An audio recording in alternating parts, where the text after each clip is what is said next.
காலையில் மாடியில் நின்ற ராஜ்குமார் காற்றை ஆழமாய் சுவாசித்தான். சுகந்தி தித்திக்கும் தேநீருடன் மெதுவாக வெளியே வந்தாள். ராஜ்குமார் பார்வை அவள் மேல் நின்றது. அவள் கண்களில் மெதுவான வெட்கம் மிளிர்ந்தது. இன்று வேலைக்கு போகலையா சுகந்தி என்று அவன் கேட்டான். சிறிய தலைவலி என்று அவள் மெதுவாக சொன்னாள். ராஜ்குமார் கவலைப்பட்டு அவள் அருகே நின்றான். நெற்றியில் கை வைத்து அவளை பார்த்த கண்களில் அக்கறை தெரிந்தது. சமையலறையிலிருந்து காபி வாசம் பரவியது. அவன் அவள் விரும்பும் சுவையிலேயே காபி ஊற்றினான். இதை நான் தான் குடிக்கணுமா என்று அவள் நாணத்துடன் கேட்டாள். உனக்காகத்தான் செய்யறேன் என்று அவன் குரல் மென்மை கொண்டது. மழை திடீர் என்று கொட்டியதால் துணிகள் நனைந்தன.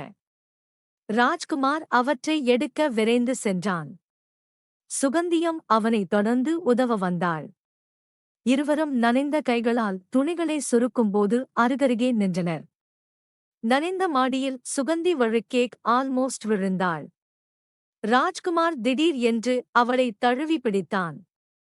அவள் மூச்சு அவனின் மார்பில் ஒட்டிக் கேட்டது. ஒரு கணம் இருவரும் ஒன்றைக் கண்டு நிற்க மறந்தனர். மின் துண்டிக்கப்பட்டதால் வீடு முழுக்க இருள் சூழ்ந்தது. சுகந்தி மெழுகுவர்த்தியை பிடிக்க முயன்றபோது கை நடுங்கியது. ராஜ்குமார் அவள் அருகே நின்று மெழுகுவர்த்தியை ஏற்றினான். ஒளியில் அவள் முகம் இன்னும் அழகாக தெரிந்தது. யாராவது உன்னை காயப்படுத்தினாங்கன்னா நான் தாங்க மாட்டேன் என்றான். அவன் குரலில் ஊறும் பாசத்தை சுகந்தி தெளிவாக உணர்ந்தாள். அவள் நெடிய மூச்சுடன் நான் சரியா இருக்கேன் ராஜ் என்றாள். அவள் பெயர் அவன் வாயில் கேட்டதுமே அவன் மனம் துடித்தது. ராஜ்குமார் காய்ச்சலால் படுக்கையில் வலியுடன் இருந்தான். சுகந்தி சூப் செய்து வந்து அவன் அருகில் உட்கார்ந்தாள். அன்னை கையாலதான் நல்லா ருசிக்கும் என்று அவன் சிரித்தான். அவள் முகத்தில் கலங்கடலுடன் நாணமும் தெரிந்தது. சுகந்தி அவன் நெற்றியில் தண்ணீரால் துடைத்தாள். அவன் கண்கள் அவளை விடாமல் பார்த்தன. அந்த பார்வை அவளை குழப்பி உருக்கிவிட்டது. அவள் ஒரு நொடி கூட விலக முடியாமல் நின்றாள். இரவு இடிமின்னலுடன் புயல் எழுந்தது. சுகந்தி பயந்து மெதுவாக ராஜ்குமார் இருக்கும் அறைக்கு சென்றாள். அவளை பார்த்தவுடன் அவன் நிதானமாக எழுந்தான். வா பயந்திரியா என்று அவன் அருகே அழைத்தான். சுகந்தி அவனருகே அமர்ந்ததும் அவள் தோள்கள் சிறிது நடுங்கின. ராஜ்குமார் மெதுவாக அவளது கையை பிடித்தான். அவள் எதிர்க்காமல் அமைதியாக அவன் மீது சாய்ந்தாள். வெளியில் புயல் இருந்தாலும் உள்ளே நிம்மதியான வெப்பம். காலை அவள் அவனுக்கு கஞ்சி செய்து வைத்தாள். சுகந்தி இதுல உன் அன்பின் ருசி இருக்கு என்று அவன் சொன்னான். அவள் திடீரென பார்வையை திருப்பினாள். கன்னத்தில் சிகப்பு மலர்ந்தது. வீட்டில் அனைவரும் வெளியே சென்ற நாள். சுகந்தி தனியாக வளாகத்தில் மலர்களை நீரூட்டிக் கொண்டிருந்தாள். ராஜ்குமார் மெதுவாக பின்புறம் வந்து உனக்கு ரோஜா பிடிக்கும்னு தெரியும் என்றான். அவள் உடனே துடித்துக் கொண்டே திரும்பினாள்.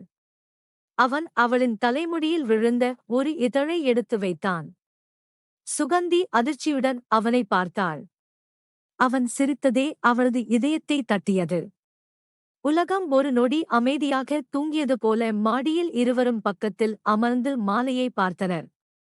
நீதான் இந்த வீட்டின் ஒளி என்று ராஜ்குமார் சொன்னான். சுகந்தி சற்றே சிரித்து தலையை குனிந்தாள்.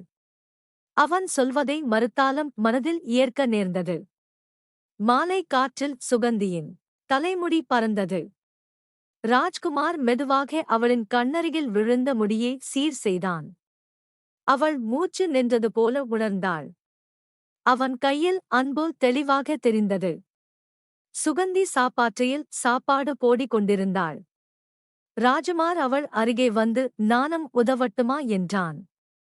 அவள் வெட்கத்துடன் வேணாம் பார்ப்பாங்க என்று சொன்னாள்.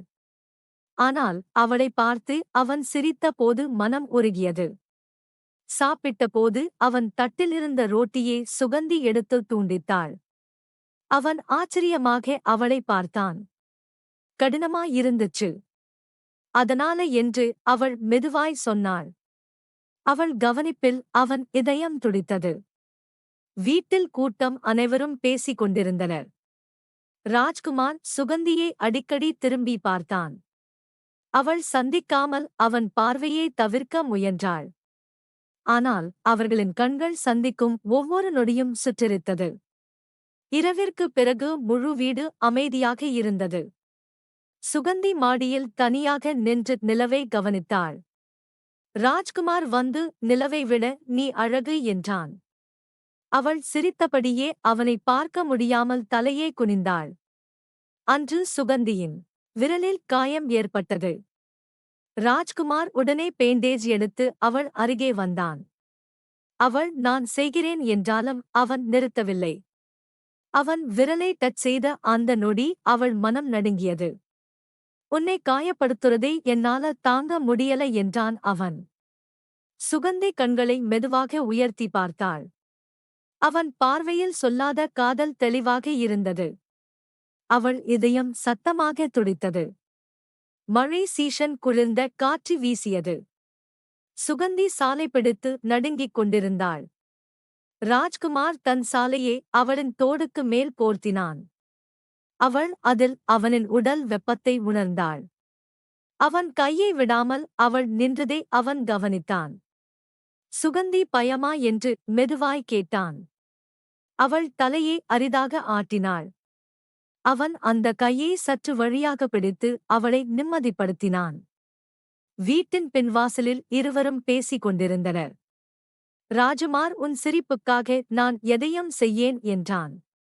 அவள் அதிர்ந்து அவனை ஒரு முறை பார்த்தாள். அவளின் உள்ளம் அந்த வார்த்தையை ஏற்கத் தொடங்கியது. குடும்பத்தினர் வெளியேறியதும் வீடு இருவருக்கே ஆனது. சுகந்தி சமையலில் மூழ்கி இருந்தாள். ராஜ்குமார் அவளை பின்னிருந்து பார்த்துக் கொண்டே உனக்கு உதவி வேணுமா என்றான். அவள் சிரித்தபடி உனக்கு வரும்னா உதவு என்றாள். ராஜ்குமார் அவளின் கைதுண்டை துடைக்க உதவினான். அவன் அவள் அருகே நின்றதை சுகந்தி உணர்ந்தாள். அவர்கள் பேசாமல் நின்றாலும் காதல் கனமாக இருந்தது.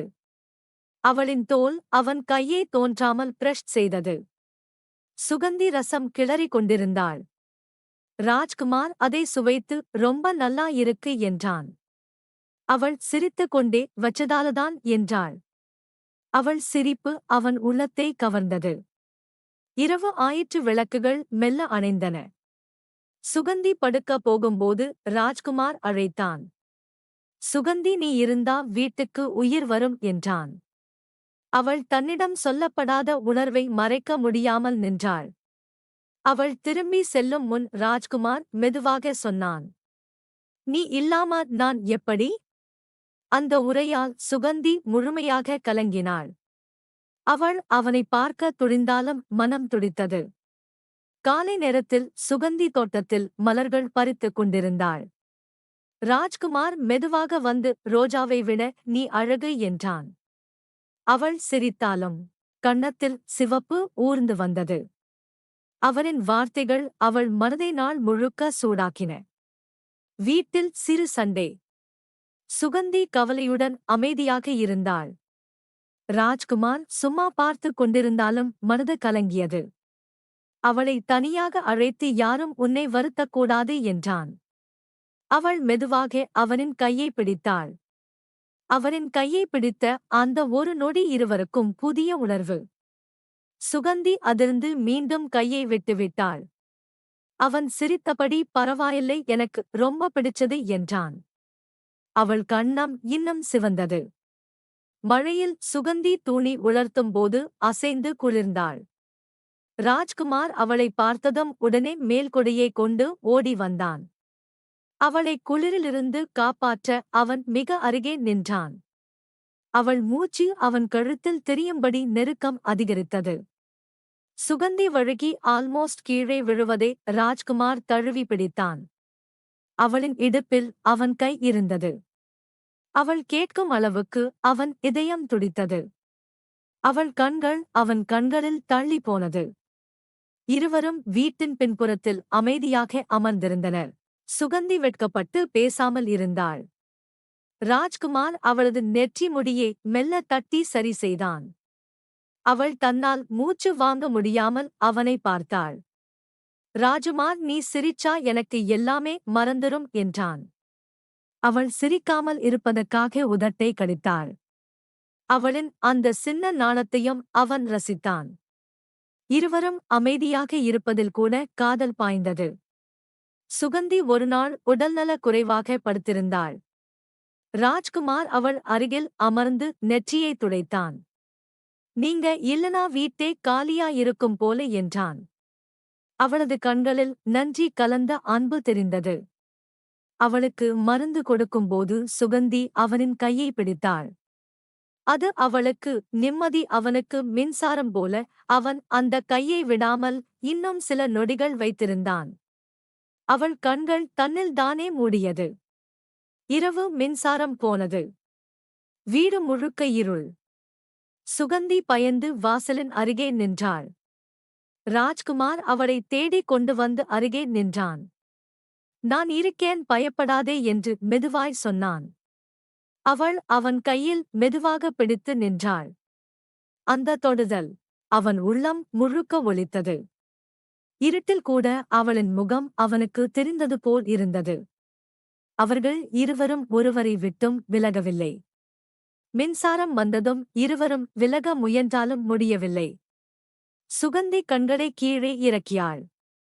ராஜ்குமார் அவள் கையை மெல்ல விடுவித்தான். ஆனால் அவள் முகத்தில் அவன் பேரில்லா பாசத்தை படித்தான். அடுத்த நாள் காலை சுகந்தி அவனுக்கு பிரியாணி செய்தாள். என்காகத்தானா என்றான் அவன். அவள் அப்படியே நீங்க சாப்பிடுவீங்கன்னு நினைச்சேன் என்றாள்.